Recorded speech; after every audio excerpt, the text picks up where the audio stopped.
beri baa Dhurwaagii waxaan ahay nin boqoroo laga been abuuray beeldaajiyana dadka beelahadiisiyo baadidaan u sheegaa waligay ma bi'in shay mana cuni wax buuliya inaan ciibka tuhun iyo bidaaliya inaan ciibka beri ay been hadayga moodeen Bilkayda maanto aan isbarana buuli dadkii baalkii aamine balbushiina laga xiir ka bedelay Dhurwaagii kobtii loogu magac bixi barxad loogu yeedhiyeen baashiraada lagu badi salaan diiran lagu boog dadku inay boqraan iyo farxad ugu bushaariyay isaguna bilkhayr yidi cishay bil dabadeed boqol ariyo loo diray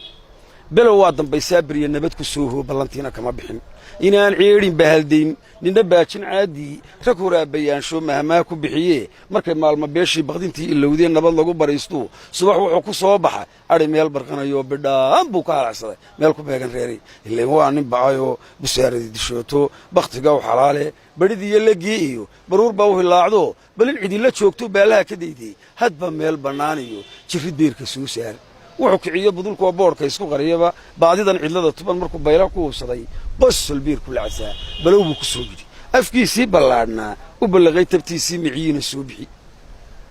arigii barwaa cunay baaqigiina kala eri markuu baasaha dhigay dadkii waa ka buudeen bisinka yiraahdeen suuradii badnaa iyo baqrad dabada loo qabay yaasiinka lagu buub beloy baydna lagu yiri garoo barbaarkii barxad loogu yeedhay baasabuur loo oran jiray markuu helay bayaankii dadku inaanay kala baran beentii runtiisii mar labaad badka iskeen afka boorka soo mari iska biikariinkii wala iyo biloo maray oday reeru baaqiyo birmageeday inuu yahay warka BBC-diyo baraha internet-kiyo lagu badi wargeysada dadka loogu sheeg bari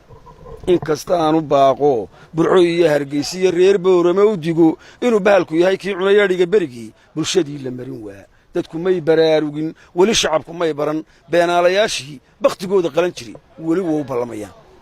waxba yaana barashada sidoo ii bariinsaday hal abuur ku bixin oo maansada ku baayinay bulsho yahay qoraalkii iyo taariikhdu waa buug nin waliba bog furan iyo page buu ku leeyahay balaayooyinkii dhacay iyo baasihii jiray wixii baxar la soo maray nin badbaashay qarankiyo barmadow ninkii lihi isma baadi raacaan in kastoo la baashiro billadii xil lagu tolo loo tuma balwiye hees ama boor qurxoon iyo baaldahaba lagu qoro burdi wiska kiisi geenyada baroorka 100 jeer haduu kudo baqal gaari waa faras dibi wuu dhurtaa bay malooliga ku boodiyo suman xumidaabi in kastoo buruudka iyo bidhaantiisa leeyahay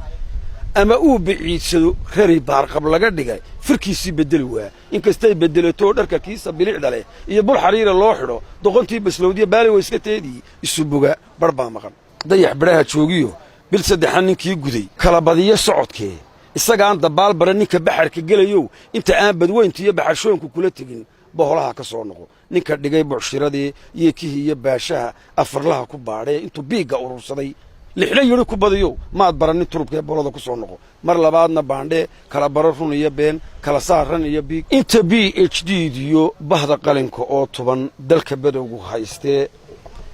ninka ragi bahdilan yahay nacaskuna ka yahay boosiyo barafasuur tigay inta beena waaskiyo koofiyad baclaha iyo bilasheegu odeeyay boqran yahay ninkii xumay inta boobka qarankiyo booliga la cunayo kaankiyo xanuunkiyo baahiduna tahay ceeb baryaduna ku faantahay bulsho yahay dayeysani wala kama baxdaan ciil baasha muusow baroor diiqda shacabkiyo maasada baclayda budulkeeda kama haro